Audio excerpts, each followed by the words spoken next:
everyone, welcome to my channel. So my next topic is basal ganglia, which consists of corpus striatum, amygdaloid body and claustrum mainly. Okay, basal ganglia are clusters or structures of what do we say, gray matter. Okay, these are the gray matter, of course.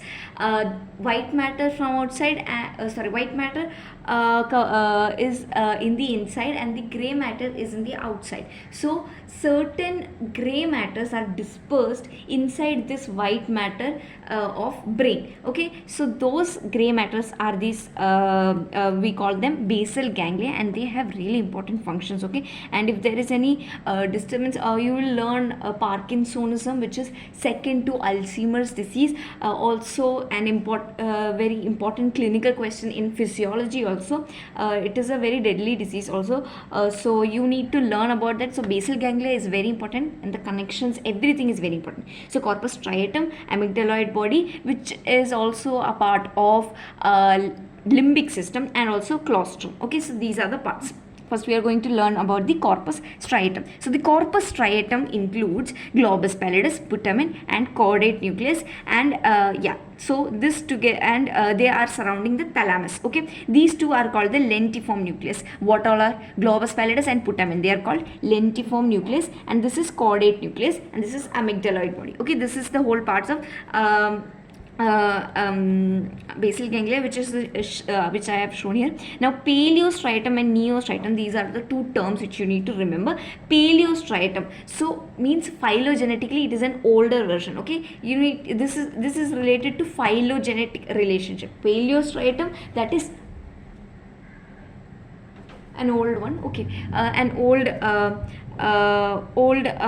it is quite old, and neostriatum, it is new. Okay, so paleostriatum, it consists of globus pallidus only, and neostriatum consists of putamen and caudate nucleus. So putamen and caudate nucleus together forms the neostriatum. Globus pallidus forms the paleostriatum, whereas these two forms the lentiform nucleus. Okay, now we are going to learn about caudate nucleus. Okay, caudate nucleus is a large comma shaped mass of gray matter. Anterior round part is head. Okay, so this anterior rounded part is head, and it is comma shaped, and in the tail it is joining with the amygdaloid body, and the body is long, slender and narrow, and it is forming comma shaped structure. Okay, now the tail is long, slender, and it forms the roof of the inferior horn of the lateral ventricle. It forms the inferior horn of the lateral ventricle. That is caudate nucleus. Now when we come to lentiform nucleus, it consists of two parts, as I have told, globus pallidus and putamen. Okay, it is a large lens shaped mass of gray matter beneath the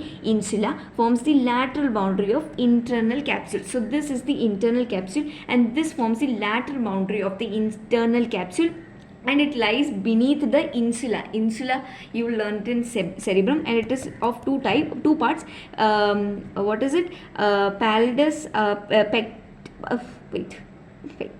putamen and globus pallidus. Okay, and the globus pallidus is divided into two parts, globus internus and externus. Okay, now we are going to learn about the surfaces. The surfaces of this, there is a convex, there is a lateral surface. Okay, and there is a medial surface, and there is an inferior surface. The lateral surface is related to extreme capsule. Okay, this is the external capsule, and this is claustrum, this is extreme capsule, and this is insula. So here is the external capsule. Lateral surface is related to external capsule. Medial surface is related to internal capsule, mainly the limbs and the genu, and the inferior surface is related to the